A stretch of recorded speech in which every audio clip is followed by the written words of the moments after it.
Right, Thursday morning now. I've got my shovel there and I've got an exhaust brake in the back still, so I'll go and chuck that on, make sure the error codes have disappeared, and get back to the yard, chuck all this waste oil out the back of the van, and then hopefully I'll be able to gather up a DX27, that same one that was at a fortnight ago.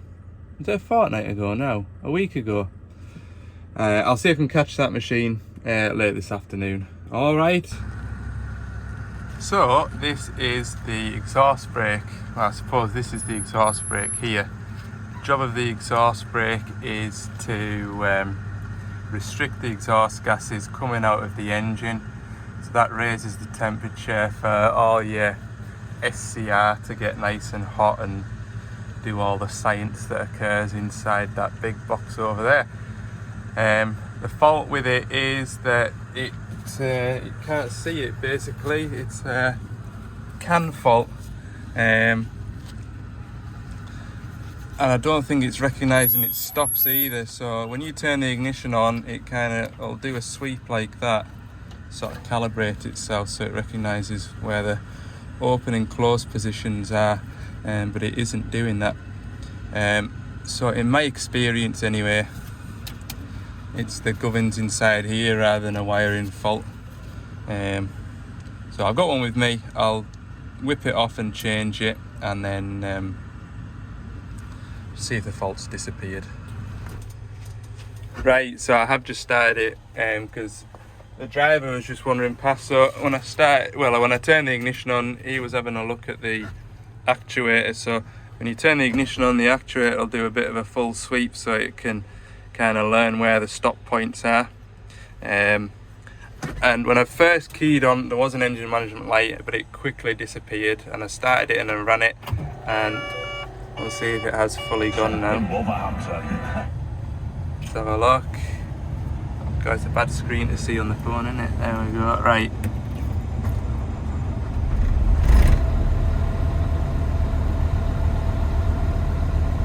There we go. No engine management lights.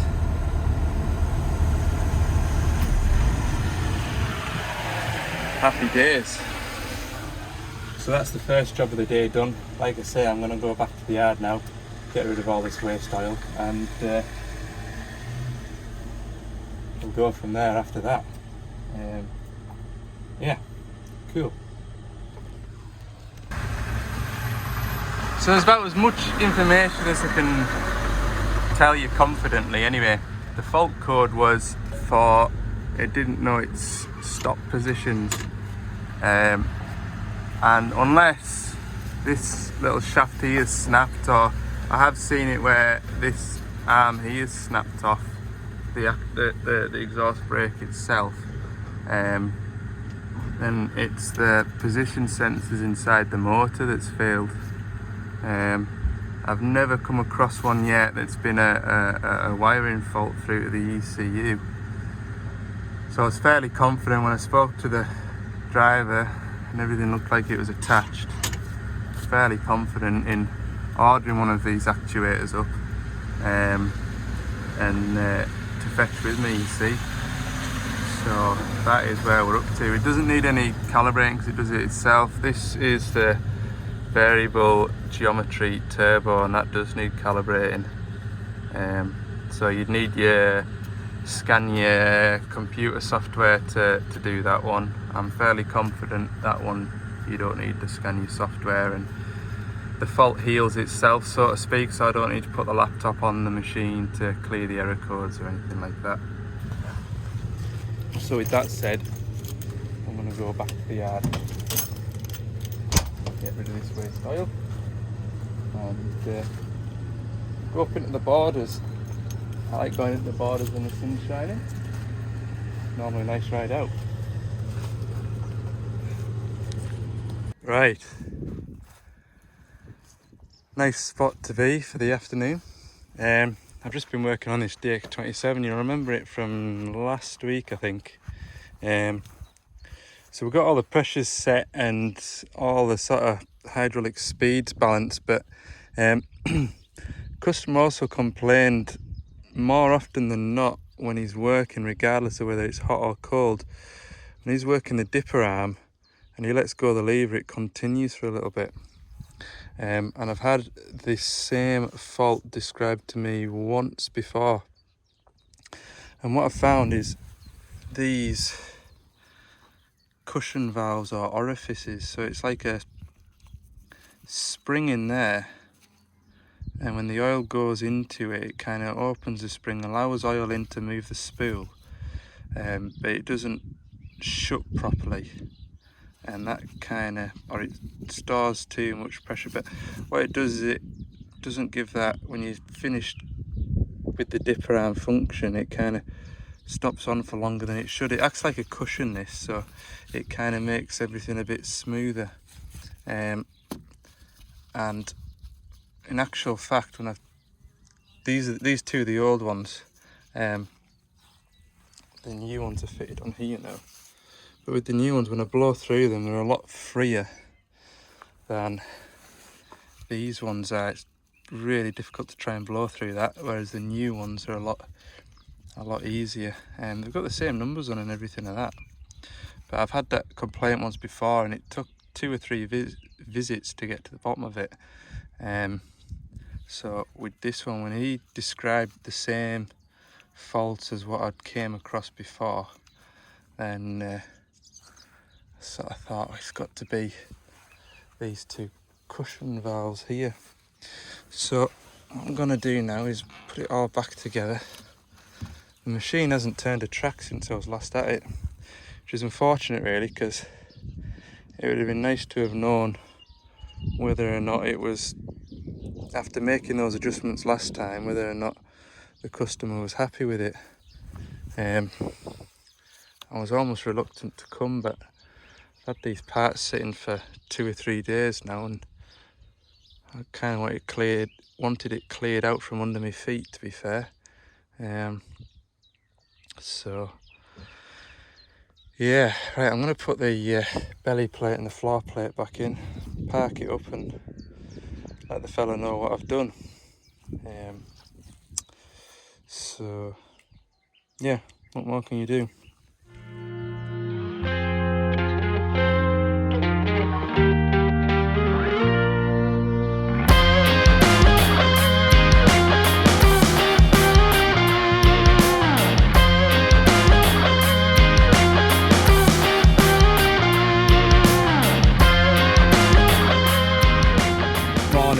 It is Friday morning at last. Bit of a later start than usual. I had an appointment, so I had to go to that. So it's just before 11 o'clock. I'm heading up into Scotland to go and find a 160 high track for a service, and then back down to England for a 14 tonner on a building site. And yeah, it'll work out alright, because the 14 ton on the building site I can't have till back end of the afternoon, till they finish pouring concrete, so it should work out quite nicely. So I'll catch you when we get up to this 160 high track. Right, 12:30, made it to my digger, and I honestly couldn't tell you where I am. The roads to get up into here, God, you could hardly fit a car down them. Don't know how this thing made it in. My word. Right, I'm gonna crack on with this, because like I say, it's 12:30 now. Yeah, it is. It's a 2,500 hour service, so it's just an engine oil and filter change really. Engine oil, 2 fuel filters and a pilot filter.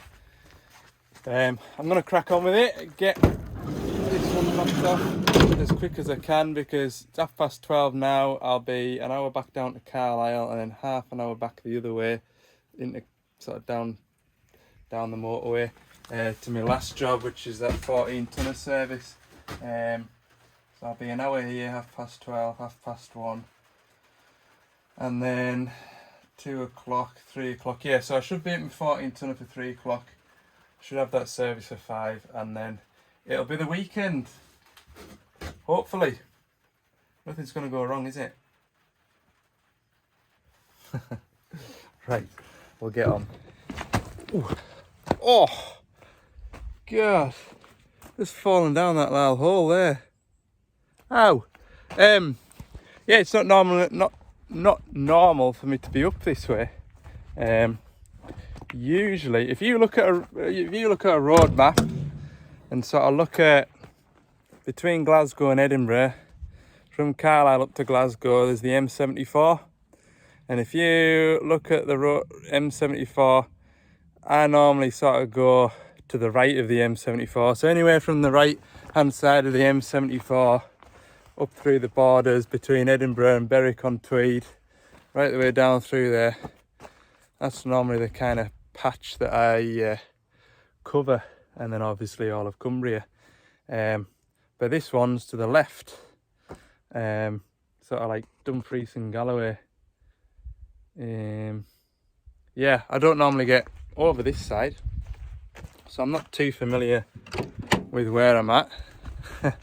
And yeah, hence I can't really tell you where I'm at.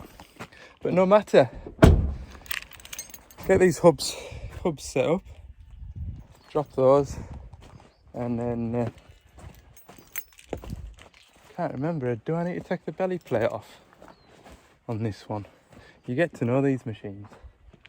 Sad as it is, I could probably tell you the last 5 digits of all this fella's, of all of his machines. Last 5 digits of the serial number, pretty much know them all. All good. Got an inspection plate. Hey, it's been a busy few weeks of servicing machines. It's just been one after another, after another, after another. And that's just the way the job goes sometimes. There's not been that many breakdowns, which can only be a good thing. You seem to go through sort of weeks where you have the occasional service, but you're kind of going to look at jobs, ordering parts, returning to those jobs with the parts, and so on and so on. And then you have weeks like this where it's just machines due a service, machines due a service. And it's alright, it's easy work. I don't complain too much about it, but it's nice to have a bit of variety. And content wise, once you've seen me service one machine, you've seen me service them all, I guess. Especially when it comes to servicing these 160s or servicing loading shovels. I'll bet even you lot will be able to turn up at a shovel now and confidently be able to service them. Right, so this is for the benefit of anyone that hasn't seen many or any previous videos. I'll always drain the final drive oil every 500 hour service. And the reason I do that is for the time it takes to drain the oil out of there while I'm changing all the other filters, and then just top it back up with about 4 litres each side.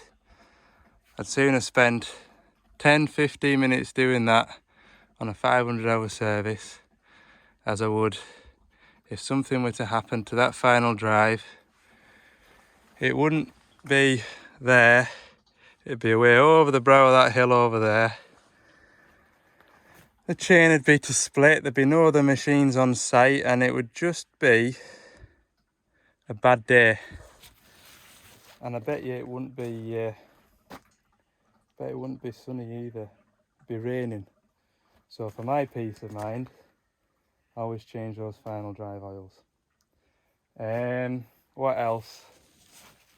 Oh, I'll tell you something I'll always look out for on these machines is always try and slacken the fan belt off and just check the fan bearings, because we have had a few that have failed, and if they go unnoticed, the shaft on the fan pulley gets that much of a wobble on that the metal gets fatigued and the fan falls off. And when it does that, well, if you're lucky, the fan falls off, but if you're unlucky, the fan will take either an oil cooler out or the radiator out. or both. So always just do that every 500 hours just to check up on that. But other than that, these machines are well behaved, like they're not too bad. You just get to know them, don't you? You get to know common faults, and you get to learn that, well, if I check that every now and again, then I won't have any surprises further on down the line. And I suppose that's the point of a service. It isn't just turning up, throwing a bit of oil about it and spinning some filters. You're kind of doing a maintenance check as well, aren't you? So that's what I do, rightly or wrongly. That engine oil's nearly done. That's draining out nicely. Grand. Right, I'll change some filters. So there was a comment a while ago now asking me what's the size of the biggest machine that I look after. Well, biggest machine I would regularly look after would be 30 tonner, believe it or not. One of my good customers does have a 340, the dash 5 like. It's quite a recent one, but that'll be coming out of its warranty now. And the guy's got his own engineers that looks after his fleet of plants, so probably won't see that too often now. I was at it occasionally back when it was new. But yeah, that'd probably be the biggest machine that I'm aware of in my area. There are a couple of 380s and there's a couple of 420s as well, I think. But they belong to a contractor that does a lot of big sort of muck shifts, and that sort of works generally out of my area, generally up the road in Scotland, doing putting new bypasses in, or you know, that kind of work, road works and big development sites, industrial sites, that sort of thing. So I don't see them too often either. I did go to one and it was up in Dundee or somewhere near Dundee. They were only building a new golf course right by the beach. But yeah, and then occasionally as well you get you know, contract crushing contractors that will come to a local quarry and crush a bit of stone for them, and they might fetch some big diggers up from down south or up north, and something might happen there and you might have to go and do a bit of work on those. But it's not too common. The biggest machine I'll have worked on was a 530, a DX 530-3, I think it was. That'd be a 52 ton digger. I believe there's a DX 800 working somewhere on the west coast, because our service manager had to go and do a training course on them, because obviously we were going to be the nearest sort of dealer that'd be able to look after it. Whether or not that's right, I don't know, or whether it's still there, I don't know. That would be a while ago now. But yeah, they'll be a rare beast. DX 800. Wouldn't mind a go on one all the same, but probably need a 7.5 ton wagon if I was going to go and service one of them. I bet there's a hell of an engine oil capacity on one of them. Anyway, yeah, that's sort of what you see in my videos is generally day to day what I see, or what I have been used to seeing ever since I left school, really. Yeah, 14 tonners, your 8 tonners. That'll be your bread and butter machine, and then when these 160 high tracks were released, these would be your sort of most common machine for your forestry contractors now, as well as 225s, And for whatever reason, our salesman loves to sell mini diggers, so I get a lot of mini diggers to look after as well, which isn't too bad. But quite often they go on hire to weekend digger drivers, shall we say, and yeah, you get some daft faults, like you do. Always goes with a bang, that pilot filter. Keep your fingers out the road. There was another comment yesterday evening. I did respond to it, to be fair, but there might be other people that have just started watching, that have joined the channel, and just want to know a bit about my history. So I left school at 16, got an apprenticeship as a plant engineer, or an apprentice plant engineer anyway, and I got a job at a cherry picker access platform hire spot, and I worked there for about a year, 14 months, and unfortunately the spot went into administration, and I just passed me driving test, no, provisional driving test, the theory, just passed that. I'd taken the day off, passed that on the Friday morning, and I picked up the yellow pages at the time, back when that was a thing. It was probably quicker to pick up yellow pages than it was to look on Google. And the first spot that I found, they said, "Are you available to pop in for a chat this afternoon?" So my mum drove us in, had a chat with them, and then the following Monday morning they offered us a job. So I was there at that spot. It was a big agricultural engineers, and they had, you know, tractors, telehandlers, implements, forklift trucks, ground care and construction. And as an apprentice, when I was there, you kind of get sort of shared around the workshop a bit. You do a bit of time with the tractor lads and the forklift guys and the materials handling, you know, the Manitous. And anyway, I went to give a fella a hand. I think it was putting a boom ram on a Solar 340 or something. It was away over on the east coast. I think, if I remember rightly, we had to service it afterwards. And after working on the tractors and, you know, working on where all the filters are on them tractors, all the back end filters in behind the back wheels and all that carry on, when I opened the door to service the digger and all the filters were there. This is the life, like. So anyway, I kind of went a bit more on the construction, completed my college course, so I got an NVQ level 3, I think, in plant maintenance mechanics. And, you know, that's the document to say that you've spent time at college, but you learn an awful lot more from an experienced guy in the workshop, which is what I did. So I would do three, nearly 4 years on the diggers, and then there was a fella that looked after, they had a big hire fleet of forklifts, and one of the fellas left the service side to go and work in sales, and the opportunity came to jump in a van, put my toolbox in there and look after a hire fleet of forklifts, which I did.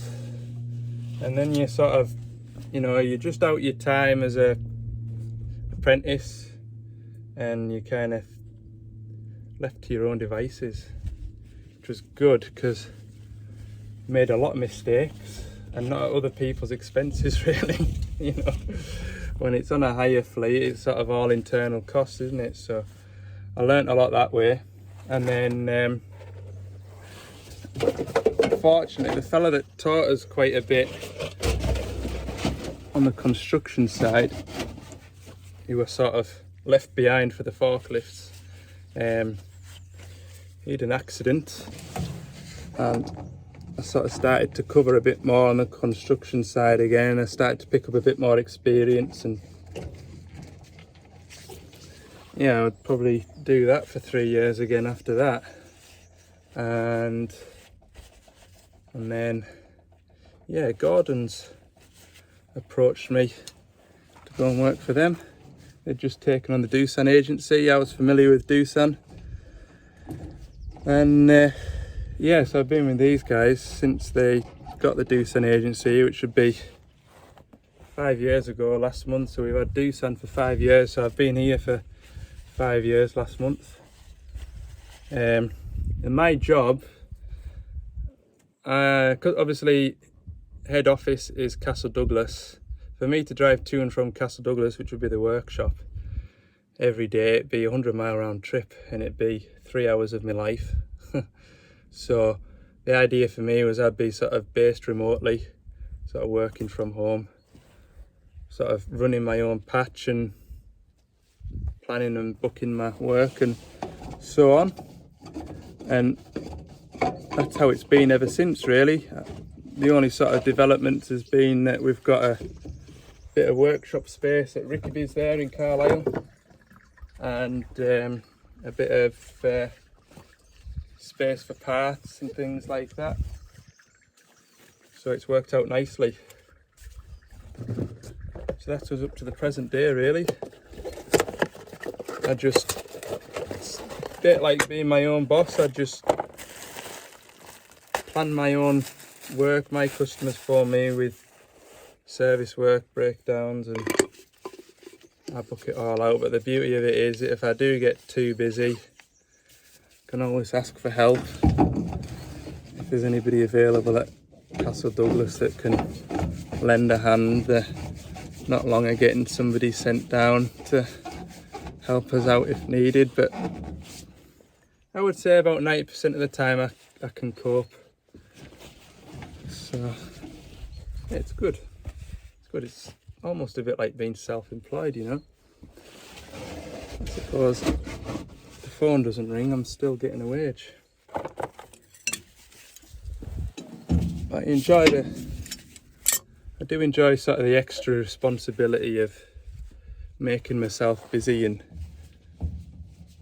you know, you could easily, if you were the wrong person for the job, you could easily, well, I don't know if you could, but theoretically, if the phone didn't ring and there was nothing to do, you could sit at home with your feet up and watch telly till the phone did ring. But it's not in my nature just to sit around doing nothing. I'll always find something to do, and as you've seen, if I'm quiet, I'll stay on top of the van maintenance, keep it clean, and once I've done that, I'll go and do some online training and things like that. So I'm not really one for sitting around anyway, even when I'm on holiday.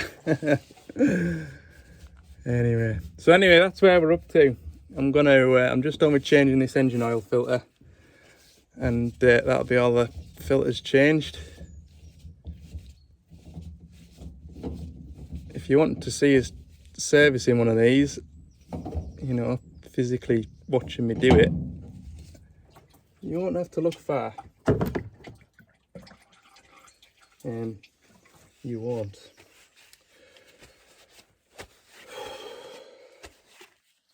Right.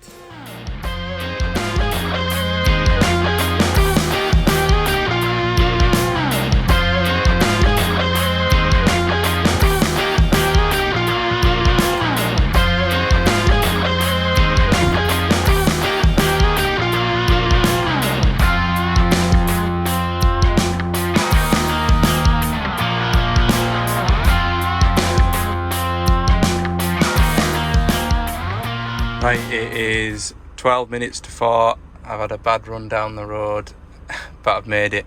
That's my last digger of the day to service. So. Right, so apparently it's a 4 o'clock finish on this site today, and managed to persuade them to let us get this service done, as I was told to get it last thing of the day.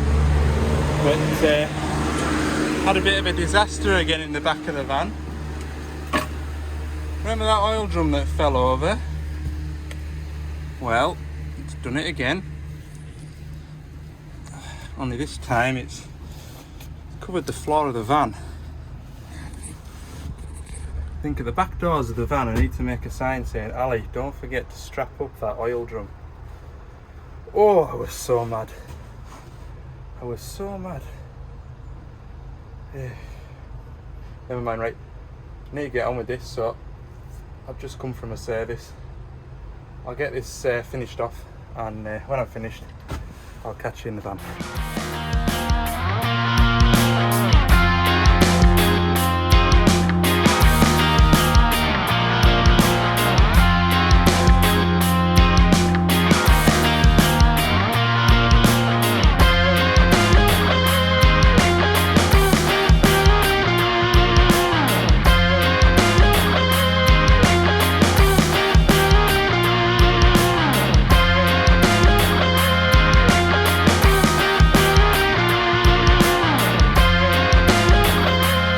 I'll show you this because I don't think I've shown it on the channel before. Maybe I can't just remember, but it feels like I don't often change this. This is the AdBlue filter in here. It's to change every 1500 hours, so that's the new one there.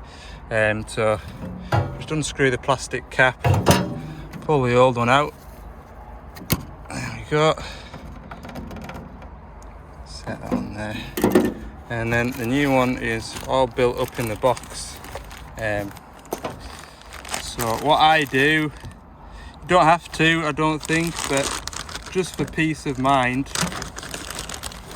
because I've serviced everything else with me gloves on, I'll not touch the element here, just because I know it's going to be in among AdBlue, and we've talked about oil and contaminants in AdBlue before, so I won't actually touch it. I'll just pop it in and screw it in. It's just on plastic threads, so you needn't go daft when you're screwing it back together. Just a light nip, and it's happened once before where I've put this back together and the o-ring hasn't seated properly, and then an hour later I've had a low AdBlue pressure fault. So I just have a look around this gap here and make sure there's no o-ring poking out, because that's what happened last time. The o-ring wasn't seated properly and it popped out. So yeah, there's your AdBlue filter anyway.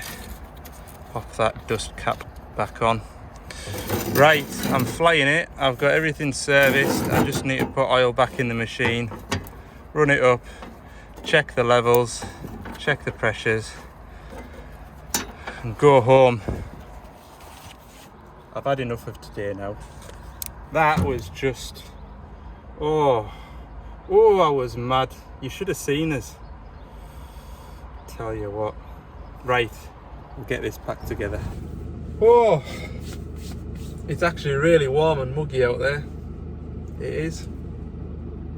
Anyway, I've double checked that the oil pump is strapped in.